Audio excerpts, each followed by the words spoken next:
welcome everyone. It is so wonderful to have you all here. We are so excited about our panelists that are here today and this fantastic and fascinating conversation that we're going to dive into. So my name is Kari Sotner. I'm the president and CEO of Eastern State Penitentiary Historic Site and Center for Justice Education. That's actually where I am right now. I'm on that historic site that is in Philadelphia. And we're doing this amazing program called Justice 101. Today's topic is on Reconstruction and mass incarceration. So a little bit about Eastern State before we dive in. Eastern State is a nonprofit organization. We're dedicated to advancing public understanding of the criminal justice system and its impact on the lives of those affected by it.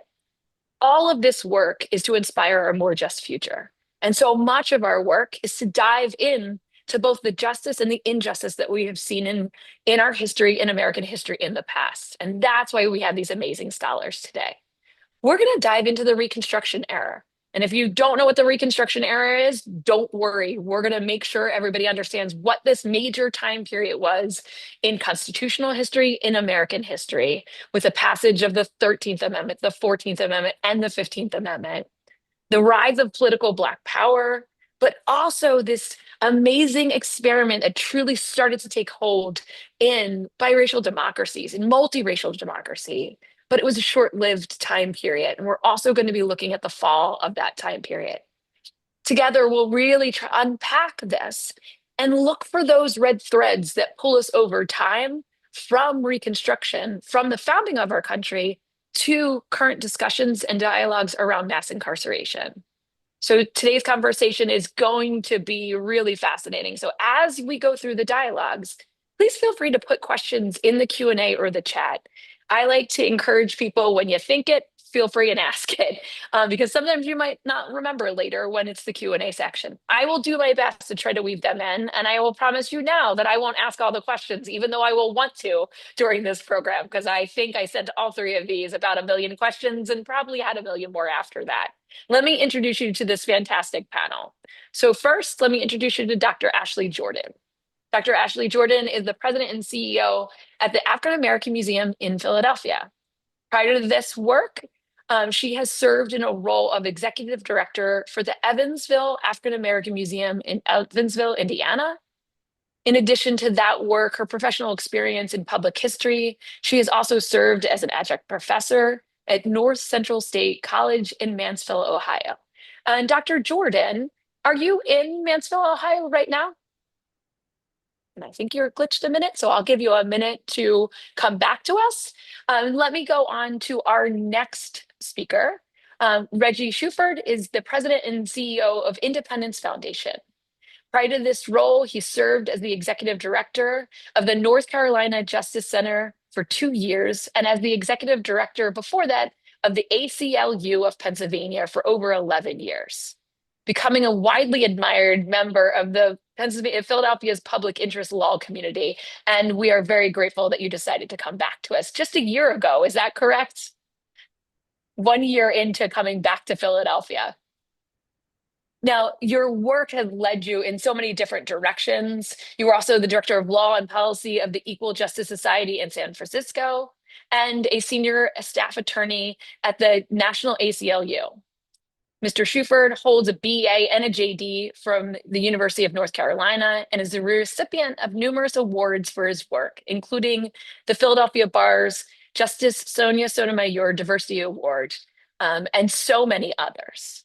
Now, our final scholar and such an amazing voice in Reconstruction history and scholarship is Professor Sinha. She is the James L. and Shirley A. Draper Chair in American History at the University of Connecticut and the past president of the Society of Historians of Early American Republic. She was born in India and received her Ph.D. from Columbia University, where her dissertation was nominated for the Bancroft Prize. She's the author of The Counter-Revolution of Slavery, Politics and Ideology in Antebellum, South Carolina, which was named one of the 10 best books on slavery in Politico. Her multiple award-winning second piece, The Slave's Cause, A History of Abolition, was on the long list of the National Book Award for nonfiction.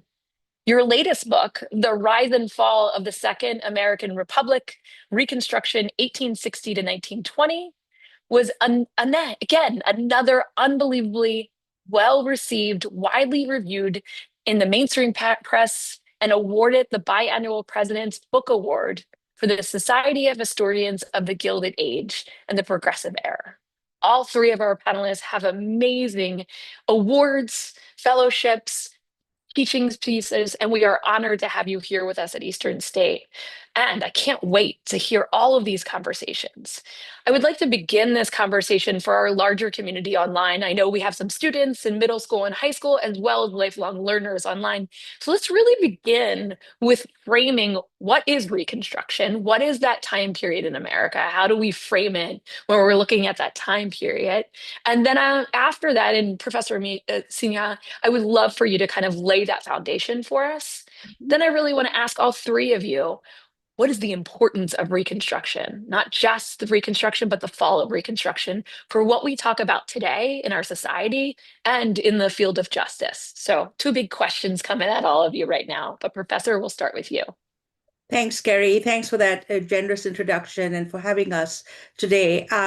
So Reconstruction, we normally think of as the period immediately following the Civil War, when an attempt was made to establish an interracial democracy and Black citizenship in the South.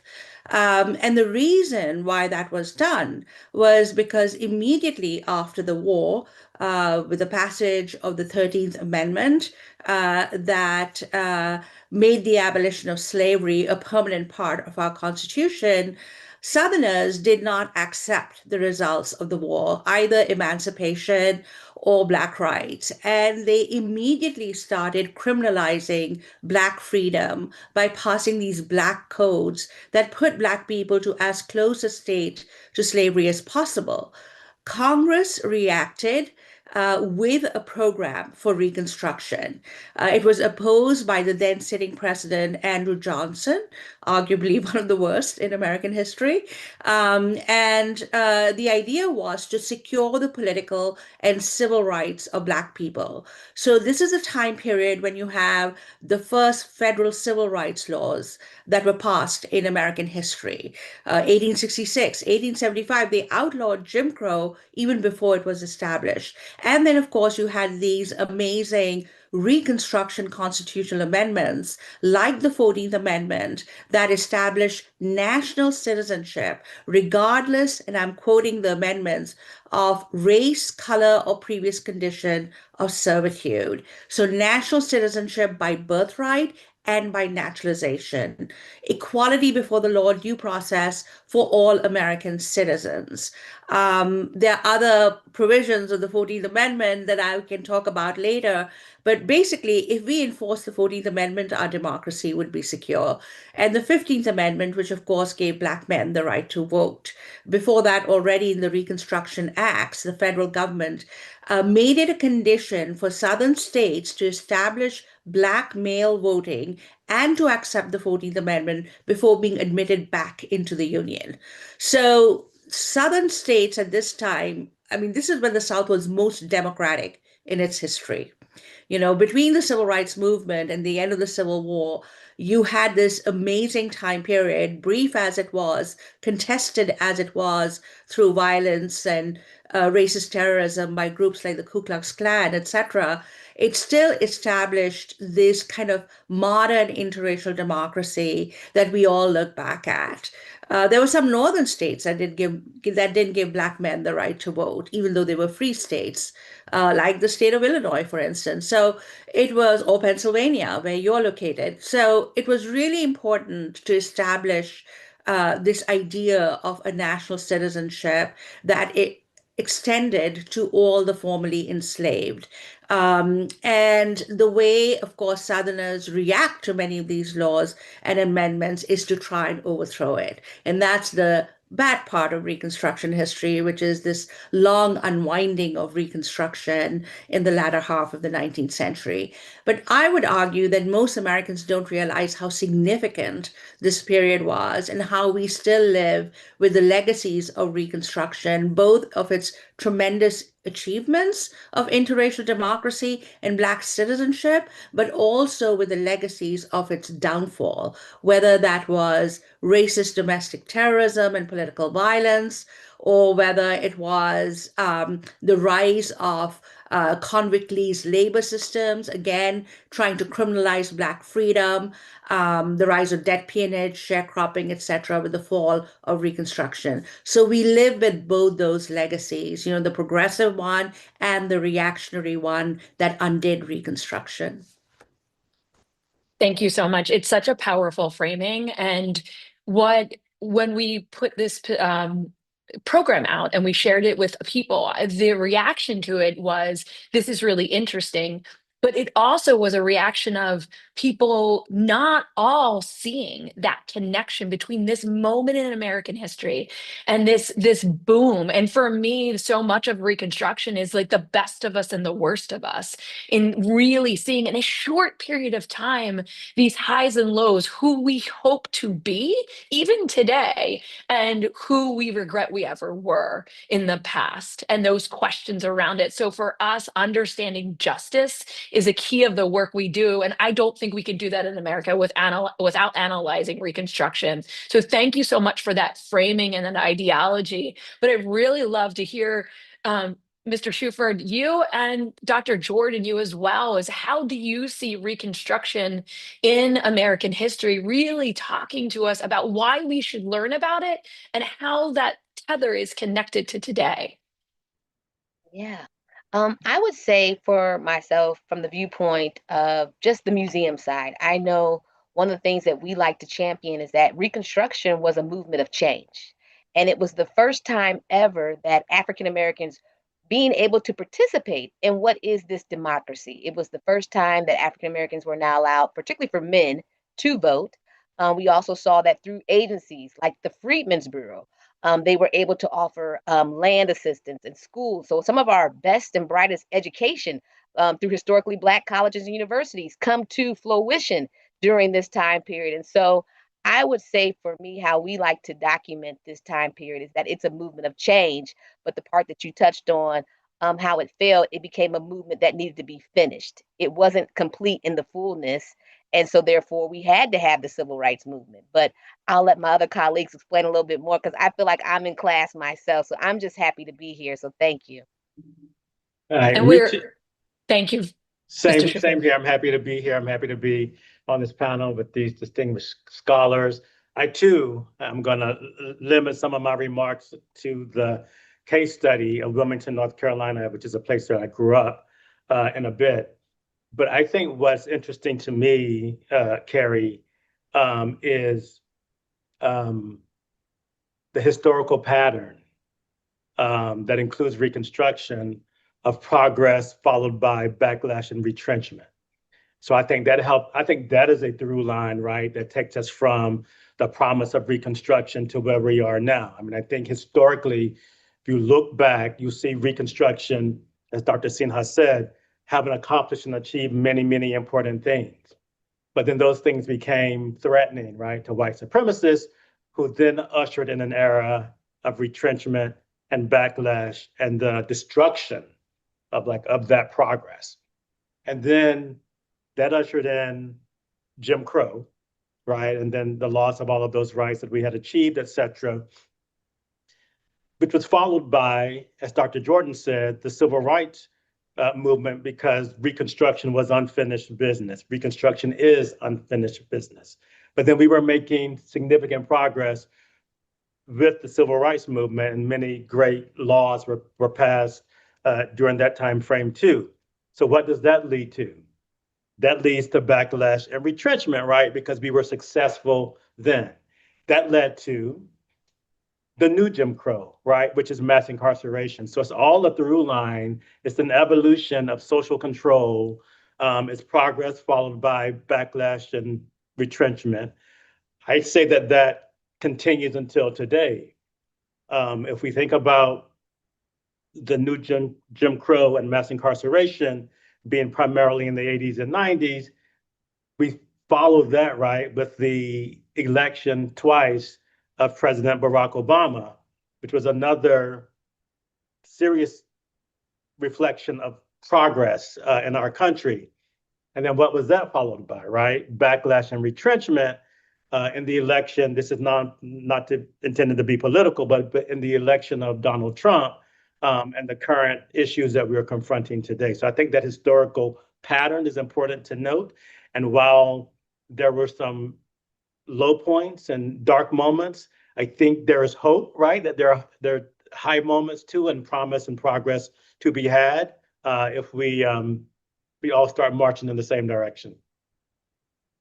And thank you for that. We talk so much here about the core of justice is human dignity, and how do we center around that work. And for so much of when you read, and please, we dropped it in the chat, but please read the 13th, the 14th, and 15th Amendment. You see this desire to weave in human dignity into not just our ethos of what we believe, and at least value statements we say, but to start to weave it into the Constitution. But Reggie, I really also appreciate that we look at history. What's that line that everybody always says, like, you look at history to learn mistakes from the past. It's really about looking for those echoes and those patterns from the past. Like, there are other, those great quotes is like, it's not about what you see in patterns, it's about what the echoes that you hear over and over again. And you should pay attention to them, because those echoes can lead us to understanding of how did we get here, and then how do we get out of it as well, or not go further into it. So Professor Sinha, what I really liked to unpack, you did a great kind of layout of the 13th, the 14th, and 15th Amendment. And it was pretty quick. I was impressed that you got all of that out. And they're big amendments, big game-changing amendments. I would love for you to unpack for us the 13th Amendment, because what we see in the 13th Amendment so often is this, finally codifying in our document that this is not allowed, but in the same breath, allowing ways to enslave. And that is so tightly connected to the current state of the justice system and incarceration. So could you really break down the 13th Amendment for us deeply? Yes, so you put it exactly right, Kerry. The 13th Amendment abolishes slavery, but there is what is known as the criminal exception clause, right? Where it says you can be denied your freedom if you are duly convicted of a crime and then imprisoned. Now, I think there is a big misunderstanding in popular culture that the people who wrote the 13th Amendment did that purposely in order to make sure that, there was an exception that could, in fact, criminalize Black freedom and put Black people into prisons and make their freedom in large numbers, especially Black men. But Black women also suffered this, that this was, done purposefully. In fact, that's incorrect. The 13th Amendment was written by radical Republicans who, and for your audiences who are confused, everything you know about the Republican Democratic Party today, you simply flip it. For the 19th century, the Republican Party was the party of anti-slavery, Black rights, the party of Lincoln, the party of big government. The Democratic Party was the party of the South, states' rights. It had defended slavery and would go on to defend segregation. So in the 19th century, these Republicans who wrote the 13th Amendment really wanted to have an amendment that would abolish slavery, and they were not deliberately creating a loophole in the 13th Amendment with criminal exception. That's a misconception and a pretty popular one, I think. But historically, it's incorrect. There was one person in Congress, the abolitionist senator from Massachusetts, Senator Charles Sumner, who saw that exception and said, wait a minute. I think, we can't trust Southerners, we think, or Southern elites, I should say, we think that they will use this criminal exception somehow to undermine this amendment. But his was the lone voice in Congress, and everyone was like, oh, no, this has always been done in English common law, in the history of Anglo-American jurisprudence. Every time you had laws giving rights, they always had this kind of criminal exception. And they literally just copied it into the amendment. But Sumner was right. He was prophetic.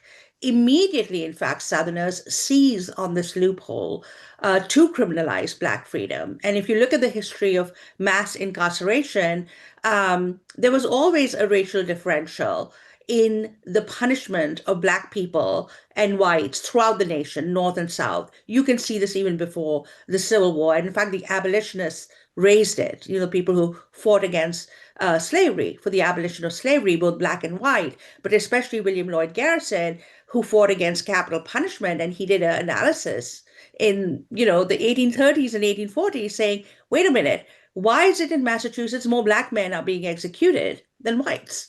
So they're aware of this problem. The abolitionists, the radicals are from the start. But it is really during Reconstruction with the Black codes. Well, those are, overthrown by Reconstruction. But once Reconstruction is overthrown, you do have a systematic attempt in the South to get around the 13th Amendment by using the criminal exception. So you have, the convict lease labor system, which many historians have called worse than slavery or slavery by another name, mainly because they could actually take Black people into these awful, for minor offenses or even made up offenses, and then lease them out for their labor. So what they couldn't get, because slavery was dead, forced labor, they invented this back door to Black, criminalization and servitude, basically, of restricting Black freedom. And once Reconstruction is overthrown, the other way they get to Black people is by locking them into systems of peonage. Most Black people were either tenants or sharecroppers. During Reconstruction, they had the first lien to the crop. Once Reconstruction is overthrown, and the people who really enforced this were federal government agencies, as Dr. Jordan put it, the Freedmen's Bureau. It was making sure that these contracts are being, enforced fairly, etc. They had their own prejudices, but they tended to give the sharecropper the first lien on the crop. After Reconstruction is overthrown, Black people don't get that. It's the landlord, the planter, and the merchants that get it, and they get locked into generational poverty by these systems of peonage. It affects even white sharecroppers and tenants, but for Black people, the situation is even more dire. So, despite having the 13th Amendment, once Reconstruction is overthrown, and once the promise of equal Black citizenship is lost, Southern states systematically try to use the criminal exception to get access to Black labor, and in conditions that are horrific. If you read about, the parchment farm in Mississippi or Angola and Louisiana, many of these prisons are still there.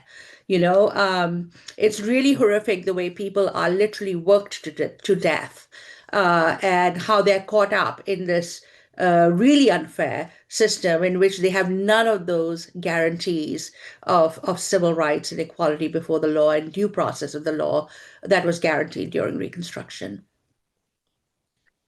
That is so helpful, and it also just echoes the point earlier made about these echoes that we see systems being instilled in America that are systematically backed through the law to ensure Black bodies are then looped into a system that they can never escape from. So we first see it in the codification of slavery in a completely different way in America than any other. We hear these comments say, well, everybody had slavery. America bakes it into the laws, bakes it into its ethos in the 1660s, the 1680s in Connecticut. So I also just want to point out the northern states there doing that. And then again, as you spell this out, we're figuring out ways in our country to bake it back into the system. But I really appreciate the way you talk about it as a system, a way that you cannot escape this through the sharecropping system, through the convict leasing system.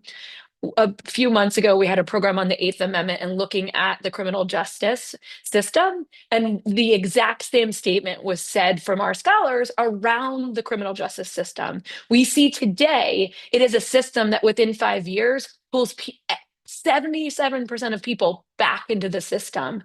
We talk about it as a sticky web that you cannot escape from, a maze that you cannot escape from. So thank you again to that point of how history is echoing and repeating, and how do we need to look at these things as systems and not just simple.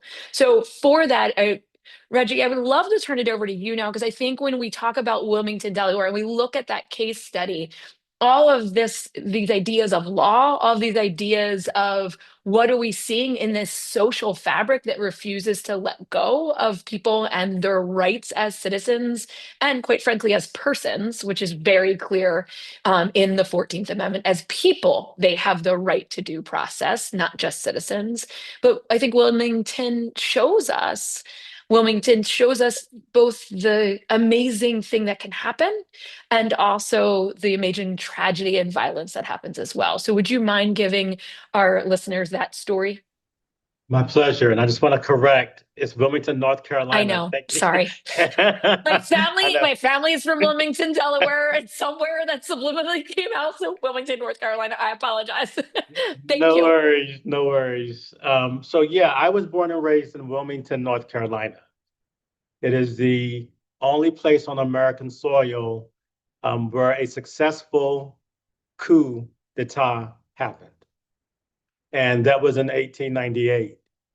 I think one of the things that I encourage all of us, particularly in these challenging moments, is to be able to recognize that two seemingly opposing things can be true at the same time. And I think of my hometown in that and through that lens. It was honestly, Wilmington was a Reconstruction success story. It was majority Black, 51%, in the 1880s, 1890s. It's on the coast, so the port promised and provided significant economic opportunity. Black people were the majority business owners. They were lawyers and doctors. They were elected officials, and they led Wilmington, as we mentioned before, in a biracial, multiracial democracy. And word got out about how successful and how promising it is to live in Wilmington, but how successful economics, politics, really all of civic life was. And white supremacists got wind of it and did not like it and were afraid that the success of Wilmington would replicate itself in other places, particularly throughout the South. And so they launched a campaign, a very public campaign. There was nothing covert about it at all. In fact, they used the state's largest newspaper to help spread the campaign. And there's a book called Wilmington's Lie that came out in 2020 that provides all of this background and detail. It's a powerful book. It won the Pulitzer the following year. But there were actually three lies, not just one lie, that white supremacists were using as part of their campaign. One was that Black men were planning to rape white women in Wilmington. Two, the second lie was that Black men were stockpiling guns and weapons in an effort at some point to kill all the white people. And three, the lie was that Black politicians were biologically, inherently incapable of being good leaders. And so they used that campaign successfully to frighten Black voters. It happened on the date in question was November 10, 1898, the day of a municipal election. They had sent word that any Black people who would even attempt to vote should be turned away and shot, if not. And the sad thing about the campaign was that it was successful. And so Wilmington went from a majority Black town to today is 16, 17%. There are issues with the criminal justice system. There are issues with housing and residential and social segregation. So it's almost as if Wilmington has become again what it was prior to Reconstruction, just dressed up in 21st century clothing. Also important, I think, about all of this is webinars of this nature are essential because I didn't know about any of this history when I was growing up. And truth telling and storytelling are so critically important. And I say, to the victor go the spoils. And what I mean by that in this context is those who get to tell the story are the ones who, quote unquote, win. And those who got to tell the story about the massacre of 1898 told a very different story than the reality of it. They said that they had to fight back against Black people who had started this race riot. They were very proud of it. They weren't hiding what they had done until at a certain point they realized that maybe you shouldn't be bragging about this. And so because they were still in power, however, they went from bragging about what happened to forbidding it from being taught or discussed at all. And so when we talk about echoes of the past, I think we have to acknowledge that history as today, right, is being taken out of classrooms. At least there are attempts to do that. And what it is that constitutes history and what we're able to learn and study are to some degree under the control of those who are in power. So that's an echo from past times that really continues in present day America. Such an important point. And somebody reached in the chat and talked about Tulsa. Yes, Tulsa, that took some reckoning for Tulsa to even acknowledge that this happened. But the amount of times that when you're teaching these stories, you get people that say, I never heard that. I never learned that. And then there becomes a doubt. I think in simple ways for students to say, what am I missing?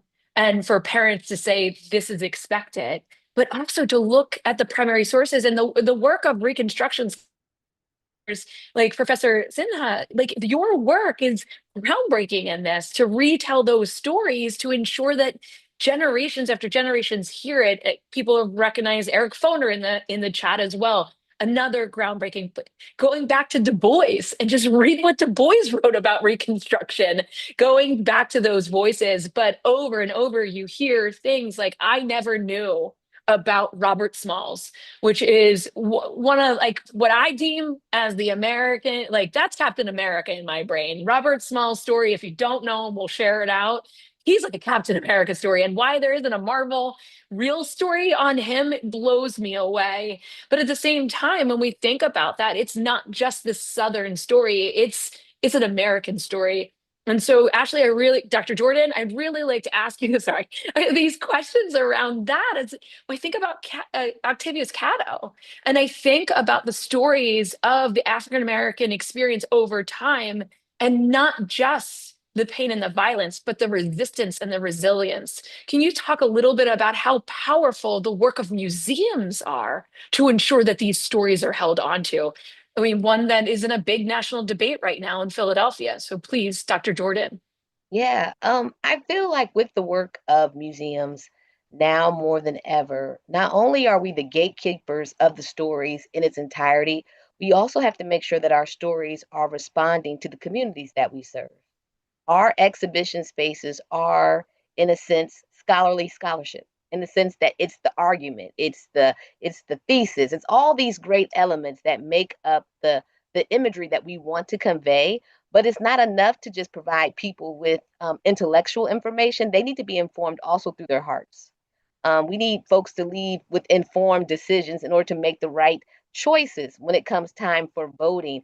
I think there is a level now that we do see currently with Philadelphia being on this large scale of news. One of the things that is true, and I'm happy that the local U.S. District Attorney, the judge in this matter, basically voted that we have already deemed that this is history. So you can't say it's not history. And these things matter now more than ever because that's what we're up against. The fact that there is an erasure on history.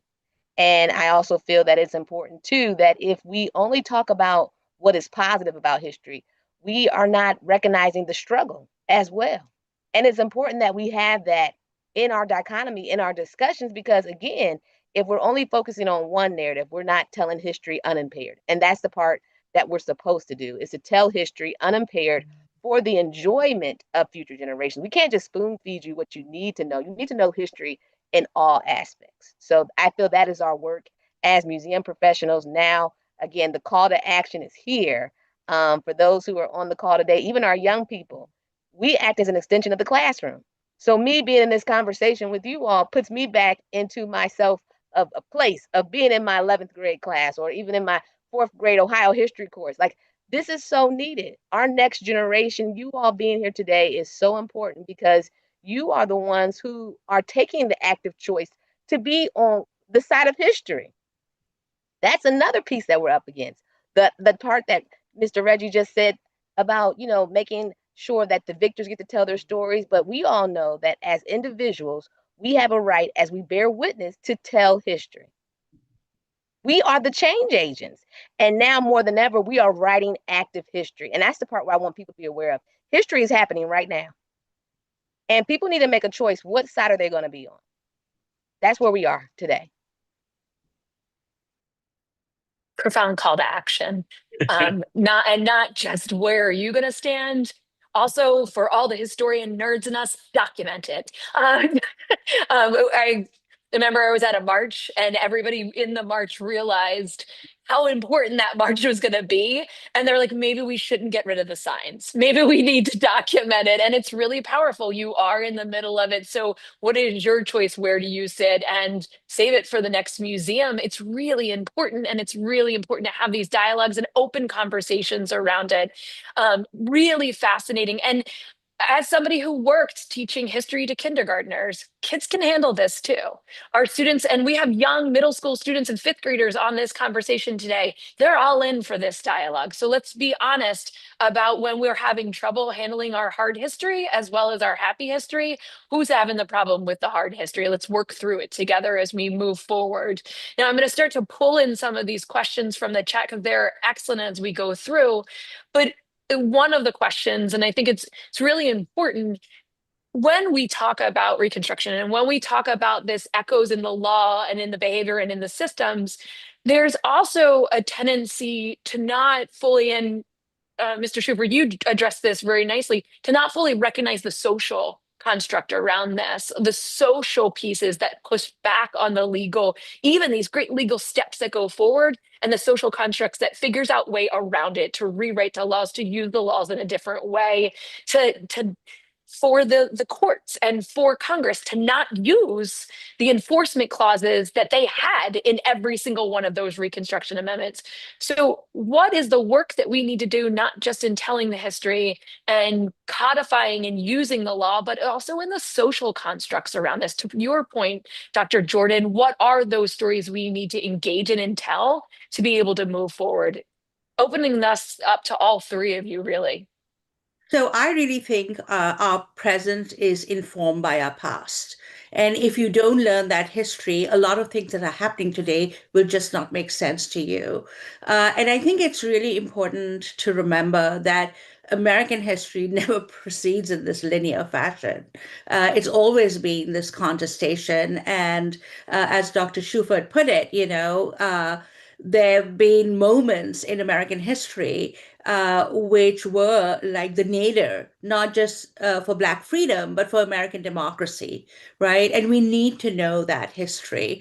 So, for instance, the Wilmington Massacre of 1898 that he referred to, this comes at the heel of many Reconstruction era massacres. If we don't understand the history, that long history of domestic racist terrorism and violence, against Black achievements during Reconstruction, we won't make sense of some of the forces that we are seeing today, which is a backlash to the achievements of the Civil Rights Revolution. So if you look at the title of the Voting Rights Act of 1965, it says to enforce the 15th Amendment to the United States Constitution, which was passed 100 years earlier.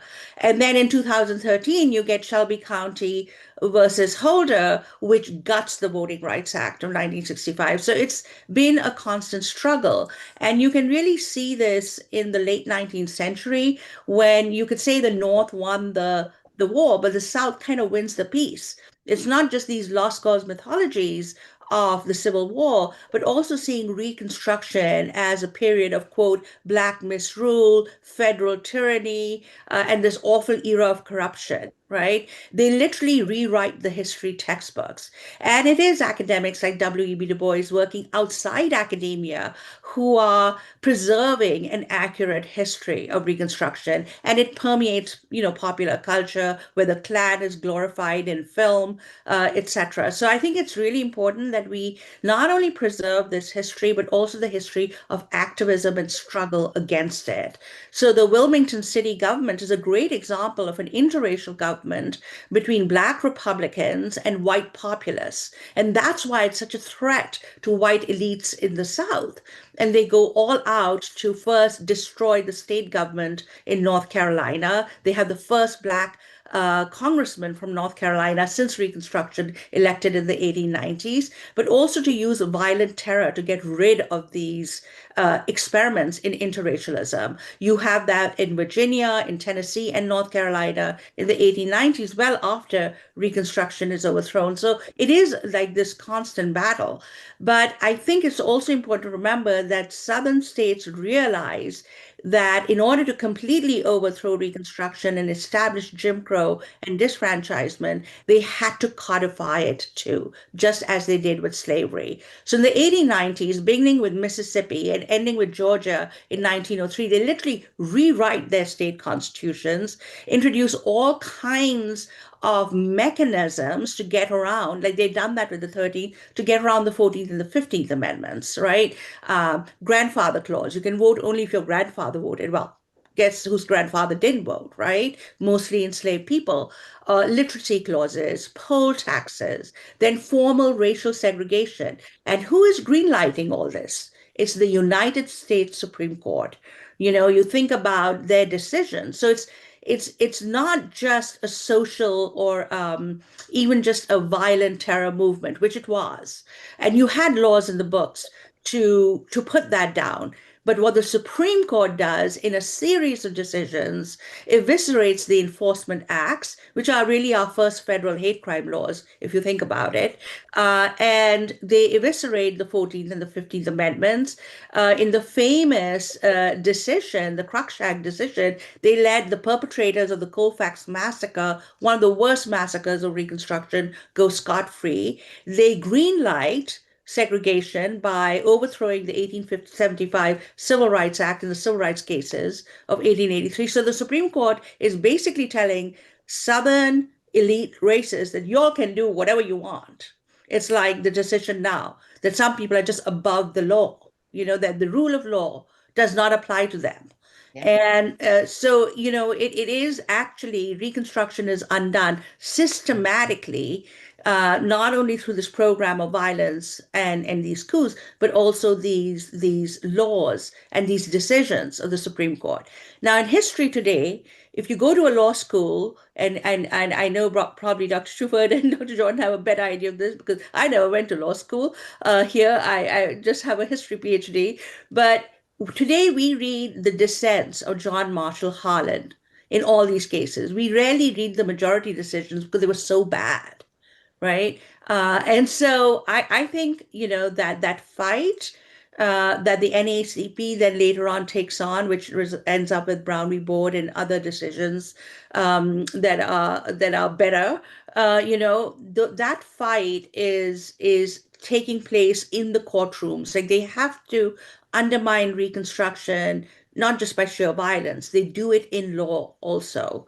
And that's why Jim Crow is greenlit, disfranchisement of Black men is greenlit, and all these things. It's only in the civil rights era that the Supreme Court starts self-correcting. And now we have a Supreme Court that is now going back on those decisions. Right. So it has to be done. And Reconstruction, I mean, the Constitution, you can't just like ignore it. It has to be literally unmade in law. And the Supreme Court thinks it can interpret the Constitution for us. But, here I'll quote Lincoln after the Dred Scott decision.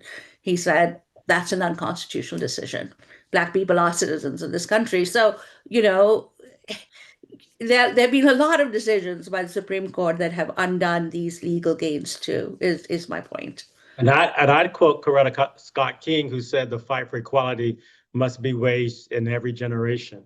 And I think that's exactly right. And as a lawyer, it's been humbling to acknowledge that the law is a tool, right? And it's not self-executing. Like, those in power are the ones who can control how it is used. And it can be used for good. But as we've seen, given some recent Supreme Court cases, it also can be used to be deeply harmful. It's great to have all these great laws on the book, but the people in power are not inclined to use them to benefit people, then it's almost like they don't exist, right? And so, most of the people I know went to law school precisely because they were energized around trying to use the tool in a way to benefit people. And when we think about mass incarceration, it's very clear, right, that criminal law is being weaponized, right, to socially control Black people, essentially. And so, mass incarceration is not a new concept. It's just the latest manifestation of that social control. And in some respects, it's inevitable given, as we said before, those good things that happened in our history, but also the backlash and retrenchment that happened. We could have predicted in some respects that we would be in a moment of mass incarceration, given the progress and the things that preceded it. Dr. Jordan, would you like to step in on this connecting tissue? Oh, I mean, I feel like, again, this is a master class for me, and I've just been taking it all in. But the one thing I do think that is so important, another common thread, is the message of hope.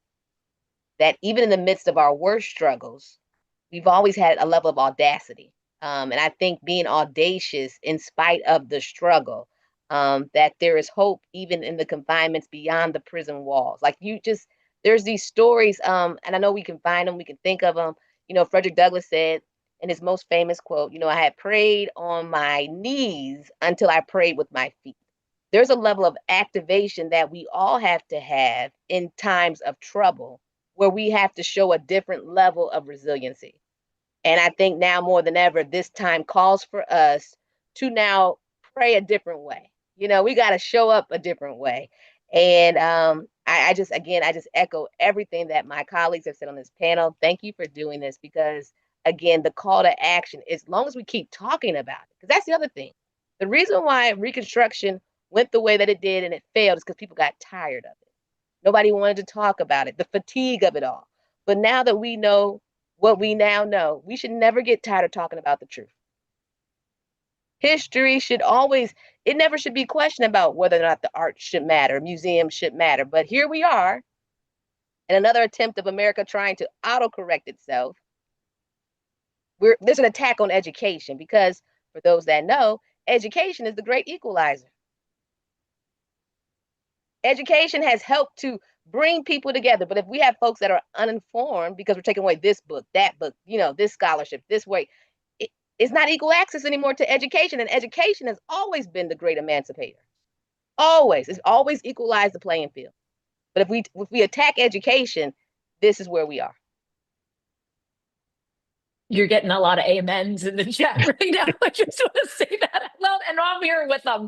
And it was Frederick Douglass that said one of the most painful experience of his life is when they try to take away reading and books from him, because it takes away your soul, your brain, your hope, your resilience, and your resistance. And so that the point of the right to read should never be questioned and never be. But thank you so much for bringing up that point of hope as well. There's a great line in a show my kids used to watch that said, "Hope is what you give yourself in the darkest moments."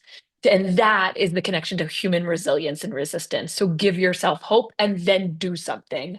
All of those pieces matter as we go through. So you really kicked us off on that final question around what do our participants do? But before we go to our other speakers, Dr. Jordan, can you share a little bit about the work that you're doing right now today, where you are, and the work that you're doing from where you are?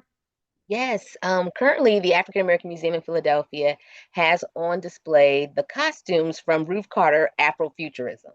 And one of the things that we talk about within this display of great works, they have the costumes from Black Panther, Sinners, which is now this historic Oscar-winning cinematography film on display.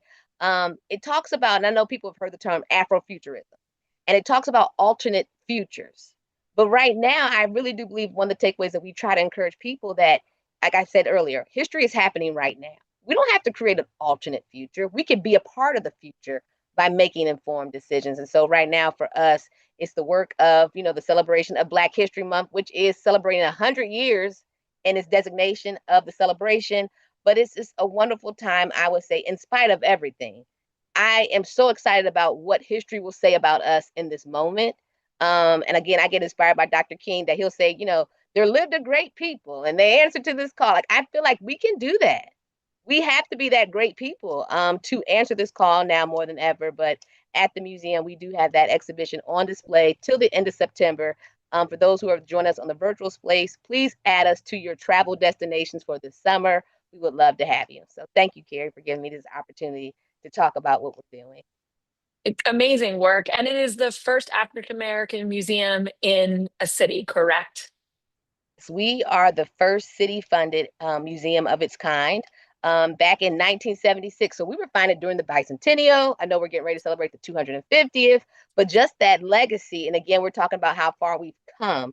In 1976, there were only a handful of African American museums. There was the Sabo in Chicago, Detroit, we had Harlem, even Cleveland, Ohio had a museum, although it's not around anymore.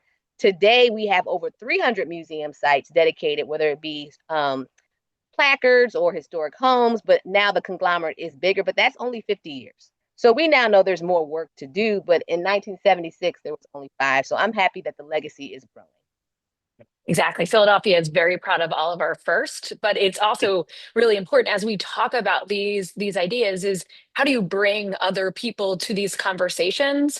And I know I'm a museum nerd, so I'm going to say it. Museums can do that for you. They're multi-generational, they're multi-experiential, all those pieces that some are on sites of mass pain like Eastern State, but also some are on sites of joy. But at every location, you hear the powerful stories of human resilience and resistance, no matter where you go. Mr. Shuford, could you help our audience to see kind of at the work that you do with Independence Foundation, the work that you've done with ACLU? People are looking to, this is a powerful conversation. How do I keep it going? How do I personally, individually take a step forward in action? So we always like to talk about a part of Eastern State's values is to not just talk about it, not just place it in history, but to do something too. So what can our people do? Tell the truth. Tell the truth, insist on the truth, share your stories. And it's never been easier to do that. I mean, everybody, just about everybody has a phone or will have one at some appropriate time if you're too young to have one now, right? But TikTok and videos, and it's so easy to document, and everybody does it, even unwittingly, just documenting what it is that they're doing in the moment. And that is truth telling. That is what we need to do more of. And before we can have any serious idea about how to heal us all, we need to know what it is we're healing, right? So that is the truth. So one of my favorite people in all the world, who I look up to most, is Brian Stevenson at Equal Justice Initiative. And he says, we need truth and reconciliation, right? But before we can have repair, remediation, reconciliation, we've got to have the truth. And America has never, there's a lot of work to be done. Reconstruction is unfinished business. Truth telling is unfinished, and we've got to do more of that. So truth telling, and then being in community. Being in community is critically important. You can define community any way that you want to, but it takes the more of us who get together to wage these battles and to fight back and to tell the truth, the more successful we're going to be. And I Thank will you. just echo that a little bit because I just got back from Montgomery and I saw the lynching memorial, the Legacy Museum, the Freedom Sculpture Park. And so it tells you this terrible story, but it also tells you the story of the Black protest tradition and the resistance to it. And, it's a privately funded thing. And it's just $5 admission. And it really makes this available to everyone and to anyone who's interested. And people told me people have started coming to Montgomery as kind of a pilgrimage to literally see these sites. And that's why I think museums and public history is so important, and why people who don't want this history to be told have done so right from the start. So, it's not just literacy laws against teaching enslaved people how to read and write, but book banning and book burning. Southern slaveholders kind of invented it, and they had, the big bonfires of abolitionist literature would penalize people caught with anti-slavery material. If you were enslaved, even if you marked the Bible inappropriately, you could be arrested and punished. And people forget that the South did not have a public school system until Reconstruction, right? The North had it, the South did not. And that's why the public schools have been attacked from the right since then.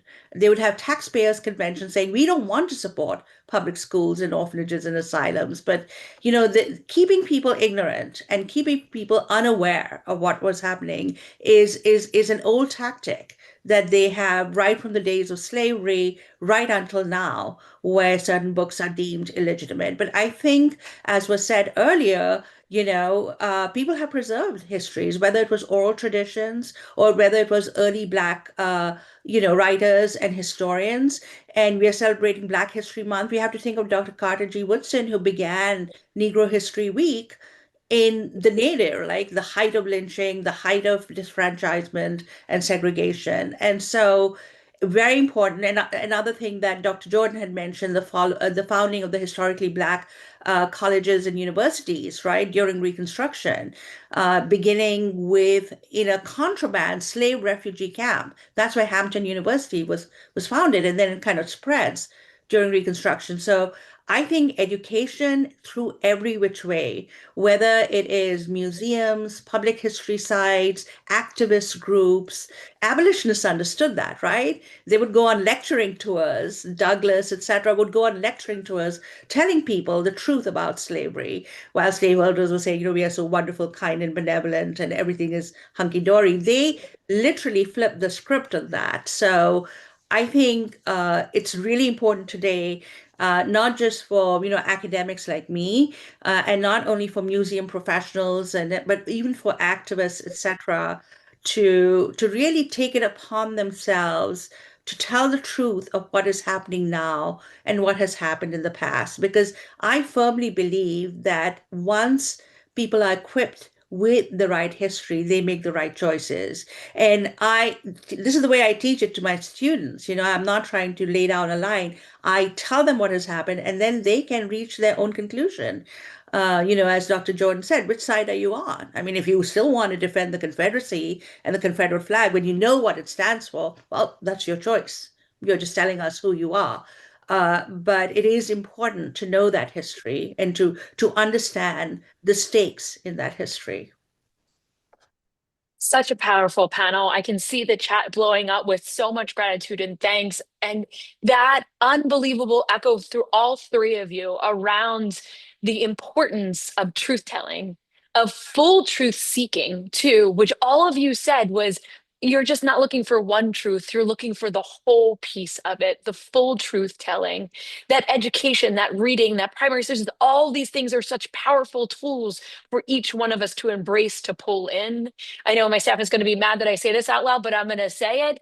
We are looking at how do we tell the story of Reconstruction in such a powerful site here at Eastern State, because you cannot understand the current conversation around mass incarceration without understanding the full truth of Reconstruction and the 100 years before that. So I just want to thank you three so much for telling us how we can be truth seekers and encouraging others to ensure that education is the key to this. Thank each one of you so much for doing this. Appreciate it. I'm not going to tell anybody else, but this was my favorite panel so far. So thank you all so much. Have a great day, everyone. Thank you all for our listeners and everybody joining us. And you stayed for an entire hour. We appreciate all of you. Thanks for you. having us. Thank you. Bye-bye. Bye. Thank you. Bye. Thank you. Bye-bye. Have a great night. Thank you.